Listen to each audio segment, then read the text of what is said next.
শোন মা শোন, তুই ভালো করে শোন। ওই বারবার স্বামী পাল্টাস নিয়ে, বুঝতে পেরেছিস? এই ছেলেটা ভালো করে আটকে রাখ, ঠিক আছে? এই তান্ত্রিক বাবার এই মাদুরিটা ভালো করে দিয়ে রাখ। আমি তো বুঝতে পেরেছি, আমি তো ওই জন্যই তো আছি। কিন্তু ওই মাদুরিটা দেবো তো আমার কাছে শোবে তো আজকে? আমি তো বুঝতে পারছি না কিছু। যত নষ্টের গুড়া ওই ছেলেটার বাবা, ওর বাবাই তো মাথাটা খাচ্ছে। দাঁড়া শোন মা, আজকে কোনো চিন্তা করিস নি, আজকে তো শ্বশুরের আমি আত্মীয়রকম করতে দেবো।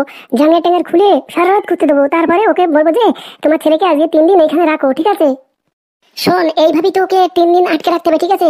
এইভাবে 3 দিন মানে তোর শাশুড়কে করতে দেবো ভালো করে, প্যান্ট ট্যান্ট খুলে। তারপরে দেখবে দিব্যি ওর ছেলেকে নিয়ে আসবে। আর এই 3 দিনই যখন থাকবে তখন তুই কিন্তু ওই মাদুরিটা কাজে লাগিয়ে দিবি। কই মাদুরিটা আছে তো তোর কাছে? এই তো মাদুলি। মাদুলিতে কাজ হবে তো মা? হ্যাঁ হবে। এই অমন কথা বলিস নি, তান্ত্রিক বাবা অভিশাপ দেবে কিন্তু। আমি জানি ওই তান্ত্রিক বাবার ওই মাদুলিতেই কাজ হবে, 100% কাজ হবে। কিন্তু ওই ছেলেকে 3 দিন কিভাবে এখানে রাখবো, আমি সেই চিন্তাই করছি। মা তুই টেনশন করিস নি, তুই একটু চেষ্টা কর মা, চেষ্টা কর রে।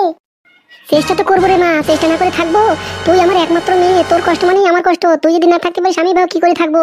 তুই আমার একমাত্র মেয়ে, আমি কি করে থাকবো বল? আমি তো চেষ্টা করবোই মা। এই কই রে, তুই কই গেলি রে? মানে মাদুরিটা ভালো করে তুলে রাখ। এই তো আমি এইখানে, এই ঘরে।